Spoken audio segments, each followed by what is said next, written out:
Namaskar, everyone. Welcome to day 33.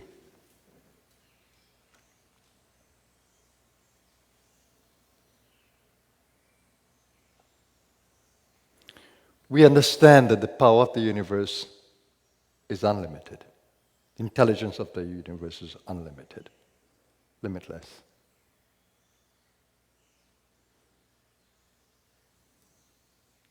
We are beginning to understand that we are the universe operating in limitation. So the ego is a limited version of the universe.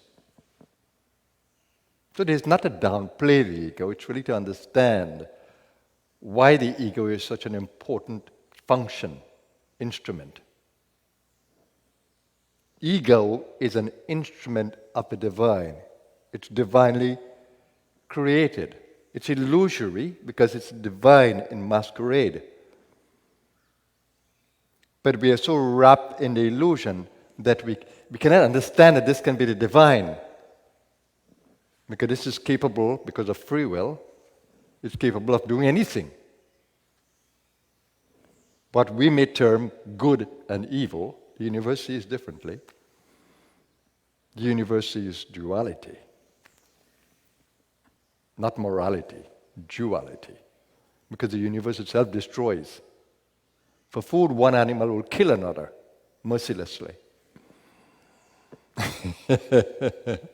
And we civilized human beings create such pain in killing animals. When I look at the cow on the truck in traveling in Canada, you mentioned that. How these animals are imprisoned, took to the butcher. What enormous pain.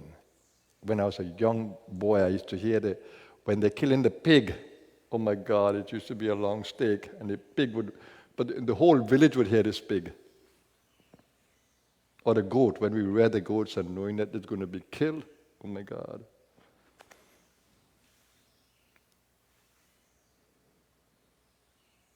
All divine. All these animals are divine.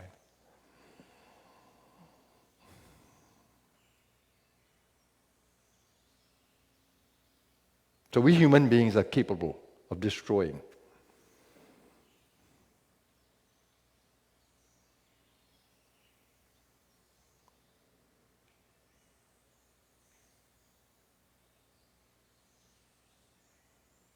So we are the universe in limited powers. So Maya creates a limitation of powers, knowledge, joy. It limits everything.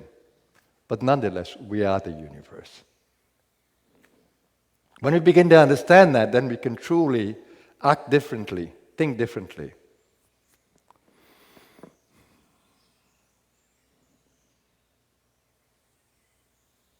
So it is effort, self-effort that draws grace.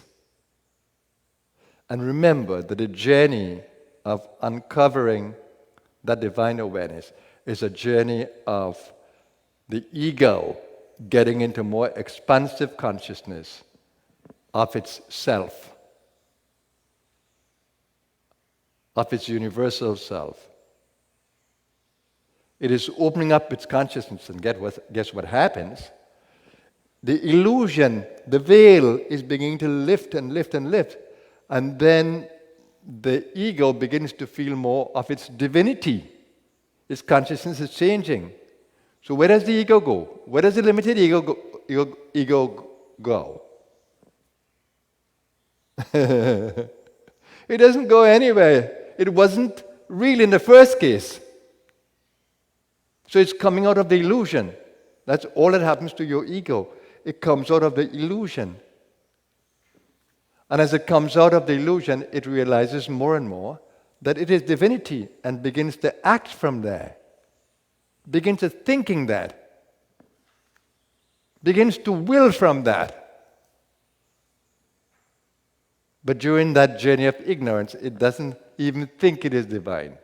We are just human. To err is human. So we can make mistakes. To err is human. Of course, to err is human. To forgive, the other part of the saying is to forgive is divine.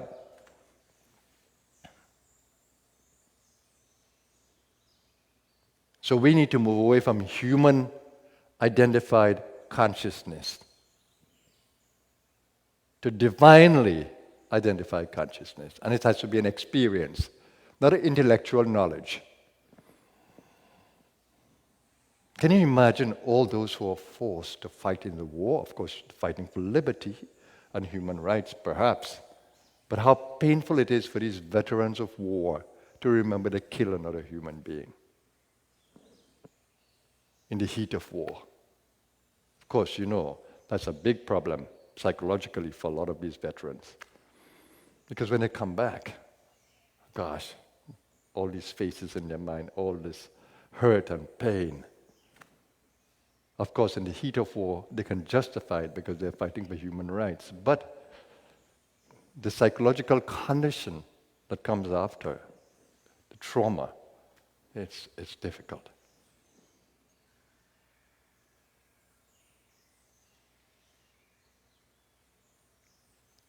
So it's important to open up the consciousness so the ego illusion will disappear and more divine awareness will come.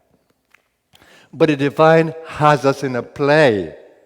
It veiled itself to become us for a play, a leela, a play.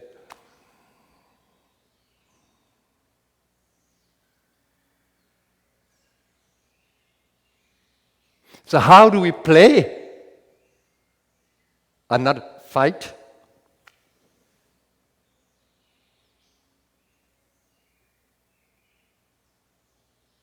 It's by using our powers, though limited,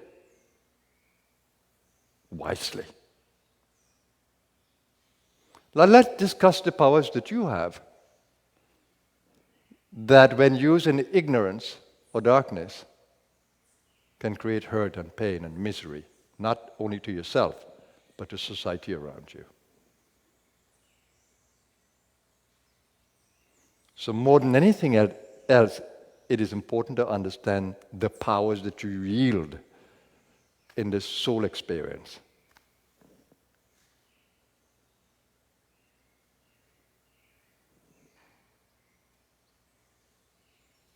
I've spoken to you about soul powers. That you have the power of knowledge, Gyan Shakti. You can gather information, you can process it and become more aware. With more awareness, you can use your willpower to generate energies. The energy of will, to will yourself, to hold on to a particular thought, to hold on to a particular action. To stay steady in it, you have that willpower. To create more harmony and more peace in the space. It's willpower that you use to generate these energies from your being. Compassion and love.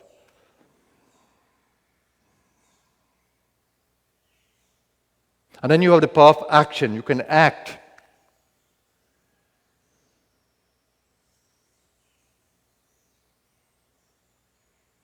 Using all your limbs.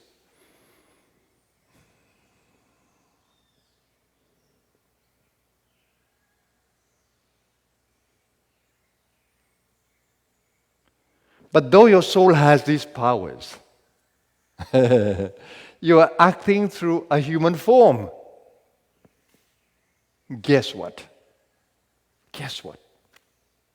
The human form is so designed to allow the soul expression in and through it with perfection. What do I mean by this? You have been designed with a brain and nervous system in this body that we hardly understand. The whole system operates like one brain. But we only focus on the cranial brain. The whole brain and nervous system operates like one brain.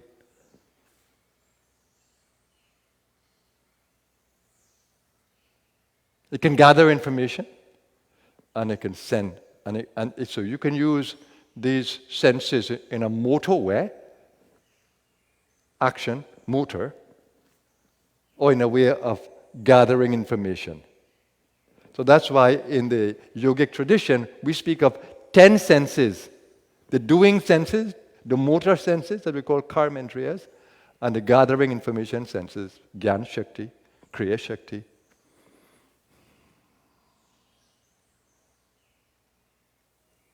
And you can see it. What are the karmendriyas? Speaking, grasping, moving with the feet, sexual action, and elimination. 5 functions. They are karmendriyas. So you have the powers. You have powers to do all of those, to operate all of those. And they come from the different chakras. Speaking, grasping, moving, the seeing, sexual activity from the sacral, and the root, elimination.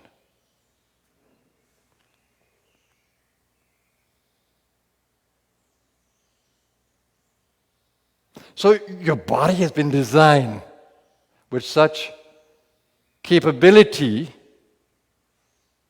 or capabilities of being the perfect instrument of your soul in terms of intelligence.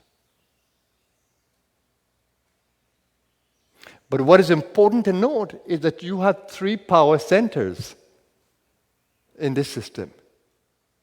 The brain, with its chakras, well, of course, the brain is on the physical side, the chakras are on the soul side. The heart chakra and its plexus, the brain and its nervous system, its structure, and then the gut. The gut operates almost like an independent nervous system, nerve plexus. It carries on functions without you having to consciously do it. It's called the enteric nervous system. And guess what? The gut has a big influence on the mind via the brain. The gut has a connection to the brain, so if your gut is out of whack, if your gut is unhealthy, definitely your brain is going to be influenced negatively. So how have you been taking care of your gut? It's more important than you think. If you repair your gut, have it functioning how it was designed, you might be surprised to see how diseases begin to disappear. And also your confidence and power and fire increases. So what about gut? Have you forgotten that your gut operates like a brain? Sometimes the gut is called a second brain. It has such a large influence on your main brain, cranial brain. Of course, cranial brain is a major control center. But you have these other control centers. The heart plexus operating with the brain is another couple of marvelous instruments of the soul. The Japanese has a tradition called hara, a culture called hara, that focuses on the lower gut power. That's where they get stability. You look in the martial arts and see how low they move with such stability, with such gut power. And we know, of course, gut intuition when it comes to the physical and vital world, picking up the vibrations of that world. You cannot imagine the power of the gut. The yogis call it Manipura. Mani is jewel. It is the city of jewel, Manipur. Light, fire of digestion, fire of confidence, soul confidence. Those who worked in Manipura will find such awesome power across the whole body. And of course, the heart, a source of great power and intelligence. How do you use the heart? We lose control of the heart. We get so emotionally attached and and struggling with life itself, our emotions and our health, if we were to repair that emotional area, that heart coherence, bring the heart in coherence with the brain, you're going to experience an amazing boost in power. So how can you, O soul, operate in ignorance when your entire body, with all its plexuses and power centers, are offering you such avenues of power that you can use to come out of this illusion and to stay healthy at every level? That's why I love these yogis who cover the whole system, who operate with the whole system. Some of the yogis only focus on the mind. I'm not sure how healthy they will be in all the other areas. But you need to use the apparatus fully. You need to use this human instrument fully, this human vehicle. You need to use it fully, not partially. Get the best out of it. That's why working with the meridians, like in Qigong and Tai Chi, how important that is. The Chinese focus on these three dantians. The lower dantian, the middle dantian, the heart, and the upper dantian, the brain, mental power, mental fire. The yogis do the same thing. Manipura, Anahata, Agya. Major centers in the play. The beauty of this tradition that you have been awakened to is that the awakened Kundalini inside you will wake you up to this intelligence.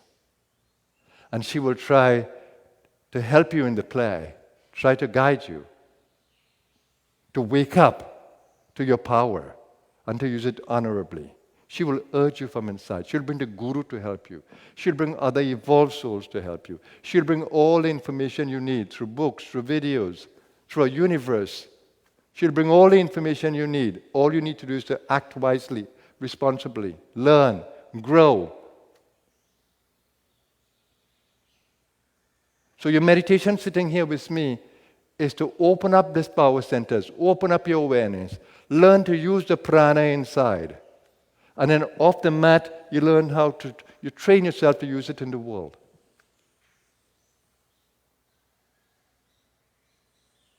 Don't be lethargic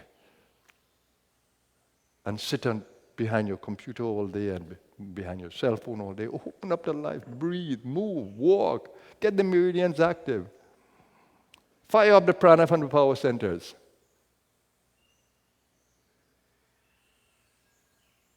Otherwise, you'll be living totally out of balance.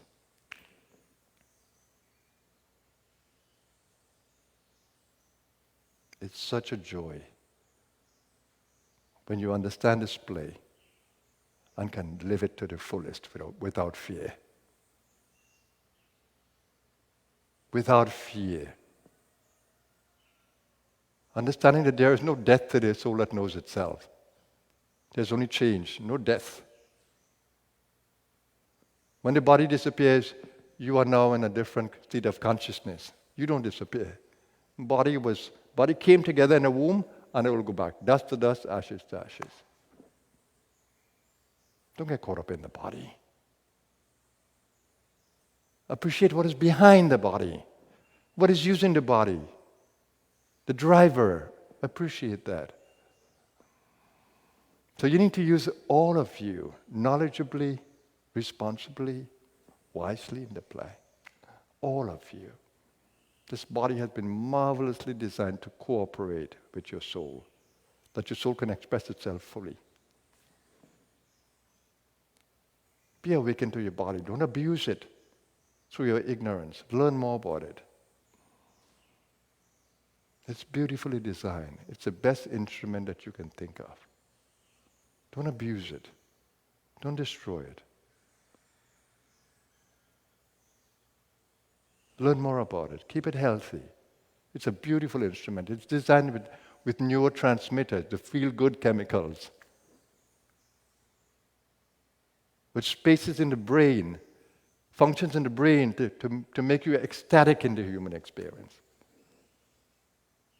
It's a marvelously designed vehicle for enjoying the human experience to the fullest.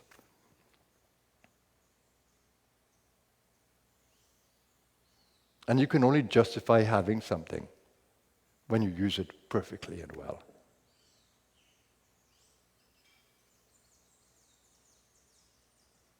Think of your body differently. Let it glow. Let it shine.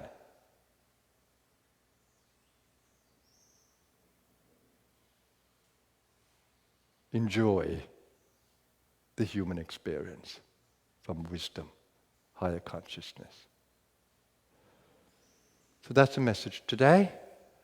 And with that, let's go into the meditation. Stay with the breathing. Begin to appreciate your power centers. Go to them. They are centers of energy storage. Build the pranic storage there, pranic power. By staying long enough in the gut. You don't lose the crown when you go to the gut. Gut is in the crown as well. Gut holds the crown. Crown holds the gut. Crown holds every chakra. Any chakra you go to, the crown is already there. Don't get tied to the head because you think that's where the crown is. The crown is everywhere.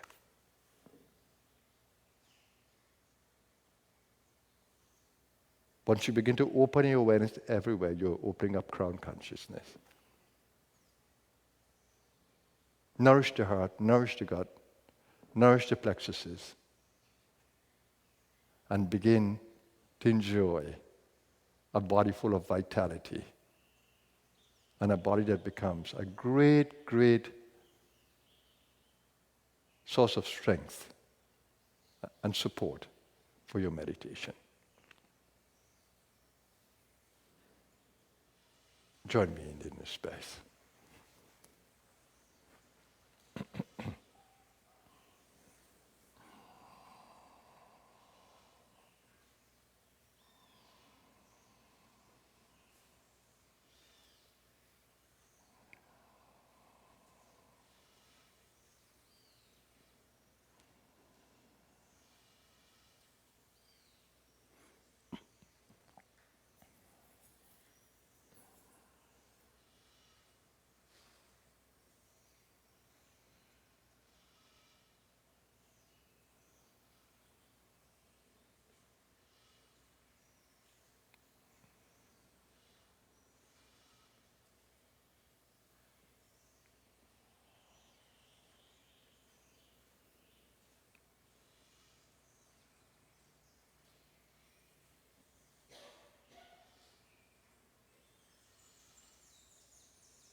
slowly come back in. Body consciousness and consciousness of the world around you. Bring more oxygen into the lungs. More external prana into the body by breathing.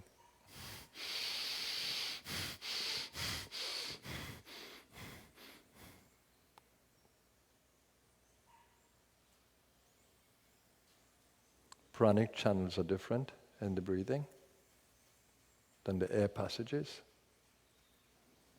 They relate to the Ida Pingala, Shushumna, and medulla.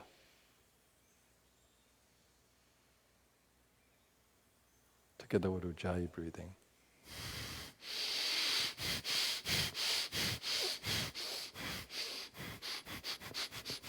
I'm just strengthening my gut for activity.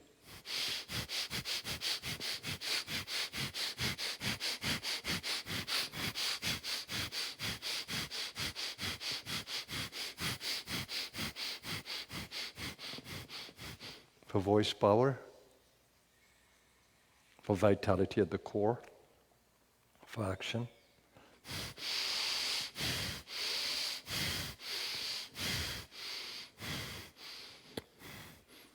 The yogic breathing there, and also the reverse breathing of the chi, builds the core.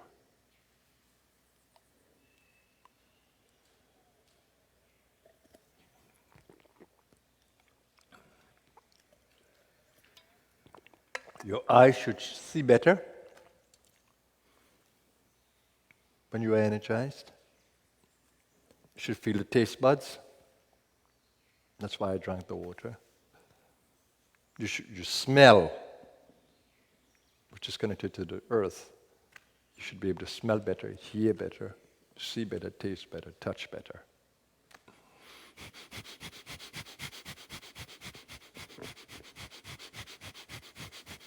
That's powering up my manas.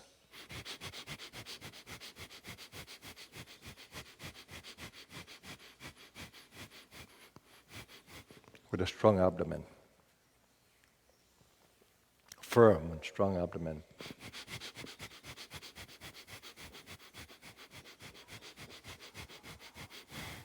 Bring the prana right to my eyes. What power we have. If we can only learn it. Let's do the Om sound, everyone. Breathing out. Shh.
Shanti, Shanti,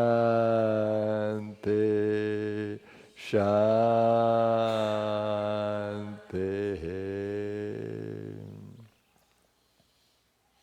Thank you, everyone.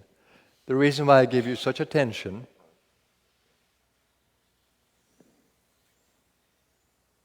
and stay with you is so that I can help you to strengthen your own field.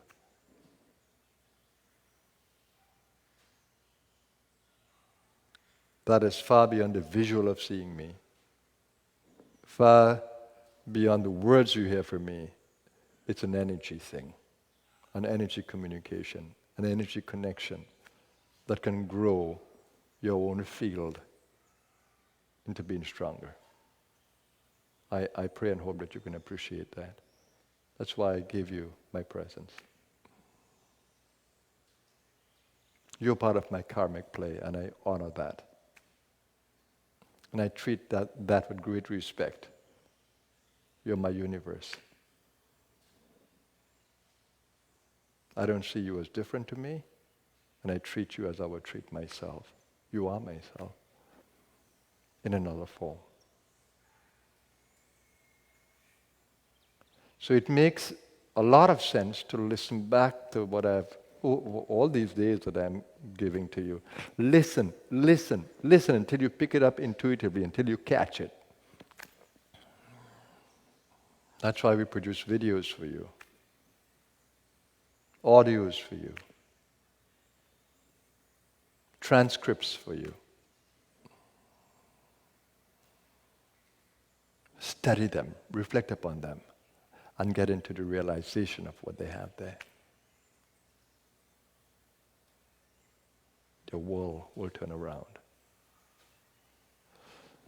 So when you enter your world of activity today, begin to observe how you use your power. Every time you speak, every time you act, every time you relate, begin to observe how you use your power.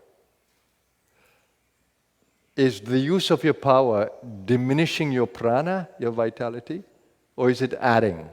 Are all your exchanges adding to your vitality, sustaining it? Are all your relationships sustaining or depleting or boosting? Every time you engage in speaking, in acting, in eye contact, in thought exchanges, observe. Not only with human beings, but with animals around you, the preservation of life, plants around you. Don't destroy. Conserve, preserve. Work in harmony with. I pray for a world like that. That we can protect and not destroy.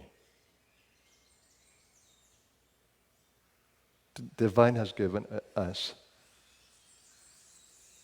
or we are gifted with, enormous intelligence and awareness. We only need to uncover it. And we have a great responsibility for community and environment and the world around us. It's not just about us.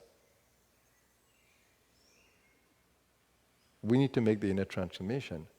But as we transform ourselves, we need to let our light shine into the world. That's what I've been doing ever since I came into this transformation, this profound transformation. My life has been just a gift to my world. I don't live for anything else. All the spaces I create, all the things that I create, is for the benefit of humanity. Let's work together to co-create a better world. So we're in day 33. We look forward to the unfolding days. Have a blessed day, everyone. Namaskar.